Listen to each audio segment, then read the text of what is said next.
Remember the story we brought you about the lawsuit filed against the dealership? Well, we got another one. Put up the picture full mass. Now the rest of the story is starting to reveal itself. An update to a story we brought you last month. A Kia dealer in Illinois is under fire again and facing a second discrimination lawsuit.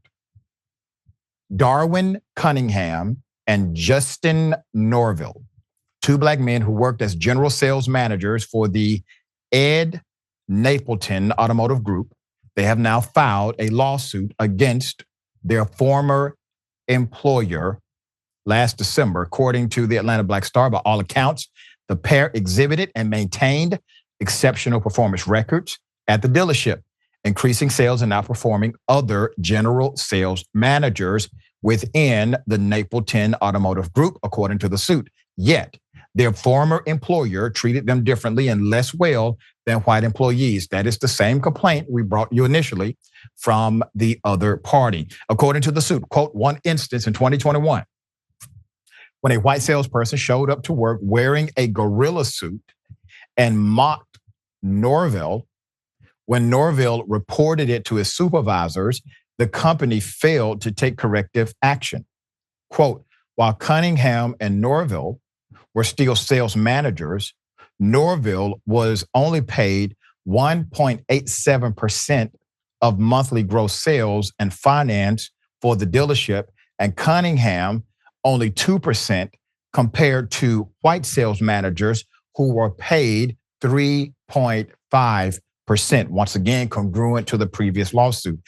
Quote, as a general manager, the petition notes that Norvell was only paid 2.5% of monthly gross and finance, while his white counterparts were paid 4.5%.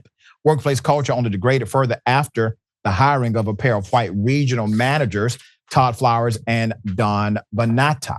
The two began a targeted campaign to create what they described as a culture of change at Napleton Mid-Rivers Kia. The suit states Bonata, who was once overheard saying, quote, we want to keep North County, and St. Peter's, referencing the racial makeup of the employees at dealerships in both areas. According to the complaint, North County has a majority African-American demographic, while St. Peter's residents are mostly white.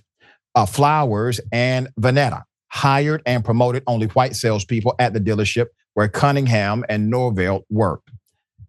The same individual even rejected one of Norvell's recommendations to promote a black salesperson. The managers also imposed new dress codes, selectively targeting black employees that included a ban on athletic shoes. Now, the ban on athletic shoes was counterproductive because of the massive length and the size of, obviously, the dealership. They have to walk all day to get to cars, right? So they had suits and tennis shoes. Without warning, Flowers and Vanetta fired Cunningham and Norvell October 24th, 2022, citing alleged performance issues, despite the plaintiff's stellar track records, the plaintiffs claim. The plaintiff's attorney, Mary Ann Sadet, said, quote, by every measure, Justin Norvell and Darwin Cunningham were extraordinarily successful managers at the Napleton dealership where they were employed. The apparent objective was to replace these successful black managers with white managers based on the mistaken belief that since the area the dealership served was predominantly white, the store needed to be managed by white people only. Remember this? The complaint that was filed just 2 months after Andrew Jennings, another black salesperson, sued the same company for racial discrimination. In 2022, the dealership was also penalized and forced to pay back $10 million in illegal junk fees they sunk into black customers' bills. So what do we have here? We have black employees alleging racial discrimination to the most extreme. You have customers who were already victims of some targeted racial discriminatory action that led to a profit margin increase for the company. And you are probably going to see more. Hell of a thing. But this is why we do these stories, to provide a light, to provide real exposure, because light has a way of dismissing darkness. I don't want you to ever to believe, never believe, that light and darkness are the same strength. They never are. There is no competition. Anywhere light is, darkness immediately flees. All right, Trae, thoughts here?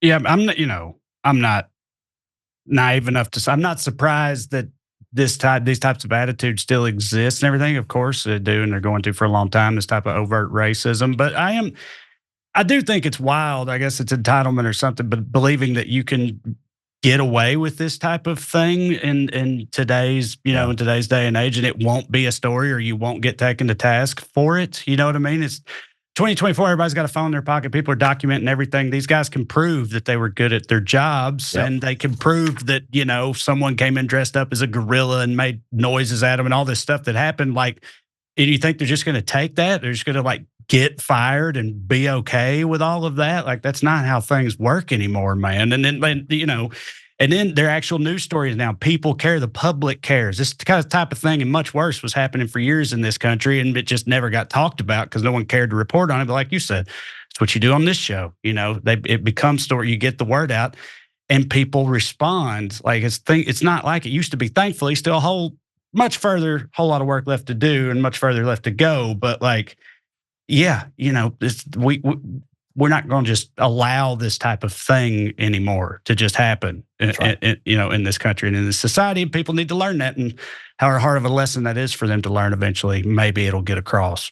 Yep, and I think they're going to be surprised to find out that there are white allies who are willing to stand with people who have been wronged, who happen to be Black.